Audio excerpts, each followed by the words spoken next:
Assalam alaikum. Et si toute la population mondiale avait été musulmane depuis le début, quel impact cela aurait-il eu sur l'évolution de notre monde? Serions-nous dans une société plus juste, plus pacifique, ou au contraire, aurions-nous rencontré d'autres défis? Dans cette vidéo, on va explorer les effets possibles d'un monde 100% musulman en nous basant sur les principes et valeurs de l'islam. Quels auraient été les impacts sur la société, l'économie et l'environnement? C'est parti. L'islam repose sur plusieurs valeurs fondamentales. La justice, la solidarité, l'éthique, le respect de l'environnement et la quête de savoir. Si toute l'humanité avait suivi ces principes, voici ce qui aurait pu changer. La justice sociale. L'un des piliers les plus importants de l'islam est la justice sociale. Dans un monde entièrement musulman, l'application stricte de la zakat aurait pu changer radicalement la répartition des richesses. La zakat impose aux musulmans de donner une partie de leurs biens aux plus démunis. Un principe qui pourrait ressembler à une forme d'impôt solidaire. Mais contrairement au système fiscal classique, cette obligation n'est pas uniquement économique, elle a une dimension spirituelle. Dans une société où chaque individu se sent responsable du bien-être des autres, l'accumulation excessive de richesses sans redistribution aurait été moralement condamnée. L'islam met aussi un point d'honneur à protéger les plus vulnérables, les orphelins, les veuves, les personnes en difficulté. L'un des versets les plus insistants du Coran met en garde contre l'oppression des faibles et appelle à instaurer un équilibre dans les relations sociales. Si ce modèle avait été appliqué universellement dès les débuts de l'humanité, la pauvreté extrême et les inégalités sociales auraient-elles été bien moindres? Certaines formes de capitalisme ultralibéral auraient-elles été évitées au profit d'un modèle plus équitable? C'est une question qui mérite réflexion. La solidarité et entraide. L'islam repose sur un concept puissant, l'Oumma, la fraternité entre croyants. Ce principe ne se limite pas à un simple lien spirituel. Il encourage une véritable solidarité sociale et économique. Dans une société où ce principe est appliqué à grande échelle, chaque individu se sent responsable des autres. On pourrait imaginer un monde où les crises humanitaires seraient rapidement prises en charge, où les sans-abri, les réfugiés et les personnes en difficulté ne seraient jamais abandonnés. Dans l'histoire, on a déjà vu des exemples de solidarité impressionnants inspirés par l'islam. Pendant l'âge d'or islamique, des fondations caritatives appelées Waqf finançaient des hôpitaux gratuits, des écoles et même des infrastructures publiques comme des fontaines ou des ponts. Si cette mentalité avait perduré et s'était propagée partout, aurait-on évité la montée de l'individualisme et des inégalités extrêmes? Aujourd'hui, à Dubaï, on peut observer des initiatives modernes qui rappellent ces principes. Par exemple, l'hôpital de la Charité de Dubaï, qui offre des soins médicaux gratuits aux personnes les plus démunies, s'inspire des anciennes fondations islamiques. Des programmes de logement et de soutien aux réfugiés sont également soutenus par le gouvernement local, contribuant à un modèle d'entraide qui pourrait réduire les inégalités sociales à une échelle mondiale. Si ces pratiques étaient largement adoptées, l'injustice sociale et la pauvreté extrême pourraient-elles être atténuées? Le respect de l'environnement. Un autre aspect méconnu de l'islam est son respect profond de la nature.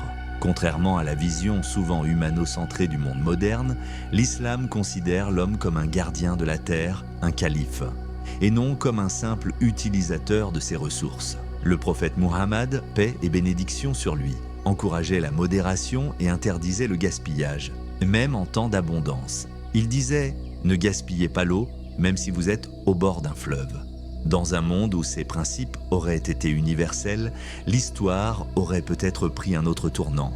Aurions-nous mieux géré nos ressources naturelles? Les forêts vierges auraient-elles été préservées? Aurait-on développé les énergies renouvelables plus tôt, au lieu de dépendre des combustibles fossiles destructeurs? D'ailleurs, certaines anciennes villes islamiques étaient construites avec une architecture éco-responsable avant l'heure. Les systèmes d'irrigation souterrains en Perse, ou les tours à vent utilisées pour rafraîchir les maisons, sont des exemples d'ingéniosité écologique. Dans une civilisation où la gestion durable des ressources aurait été une priorité depuis toujours, notre planète serait-elle en bien meilleur état aujourd'hui? Le progrès scientifique et l'éducation. Contrairement aux idées reçues, l'islam encourage la quête du savoir et le progrès scientifique. Un célèbre hadith dit même « chercher la connaissance du berceau à la tombe ». L'âge d'or islamique, du 8e au 15e siècle, a été une période de découverte exceptionnelle. Des savants musulmans comme Al-Khwarizmi, père de l'algèbre, Ibn Sina, Avicenne, pionnier de la médecine moderne, ou encore Al-Hazen, fondateur de l'optique, ont posé les bases de nombreuses disciplines scientifiques. Mais imaginez un monde où cet élan scientifique ne s'était jamais interrompu. Si la quête du savoir avait été universelle et encouragée sans frein, aurions-nous atteint l'ère de la technologie bien plus tôt. De plus, l'éducation dans l'islam ne se limite pas aux hommes.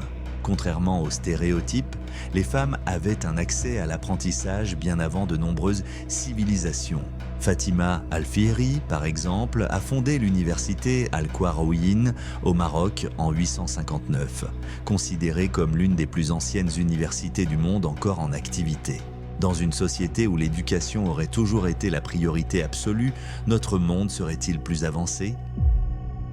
L'égalité et justice pour tous. L'égalité est une valeur essentielle en islam. Aucune supériorité n'est accordée en fonction de l'origine, de la richesse ou du statut social. Le prophète Muhammad, paix et bénédiction sur lui, a déclaré « Un arabe n'est pas supérieur à un non-arabe et un non-arabe n'est pas supérieur à un arabe. De même, un blanc n'est pas supérieur à un noir, ni un noir à un blanc, sauf par la piété. » Si cette philosophie avait été appliquée depuis toujours, aurait-on évité des siècles de colonialisme, de ségrégation et de discrimination raciale? De plus, l'islam accorde aux femmes des droits qui étaient révolutionnaires à l'époque. Le droit à l'éducation, à la propriété, au travail et même au divorce dans certains cas. Si ces droits avaient été appliqués strictement et respectés par toutes les sociétés, les inégalités hommes-femmes auraient-elles été moins marquées aujourd'hui? La paix et la cohésion sociale.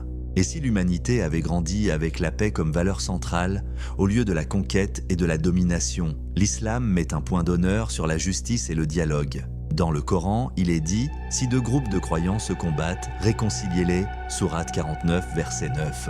Une société guidée par ce principe aurait-elle évité les guerres dévastatrices qui ont marqué l'histoire? On l'a vu dans le passé, au temps de l'Andalousie musulmane, juifs, chrétiens et musulmans ont vécu ensemble dans un climat de relative harmonie, échangeant leur savoir et bâtissant des cités prospères. À l'époque du califat ottoman, des populations entières trouvaient refuge sous sa protection, loin des persécutions religieuses d'Europe.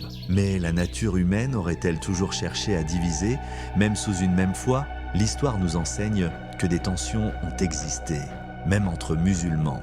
Alors, est-ce la religion qui façonne la paix ou bien l'interprétation qu'on en fait?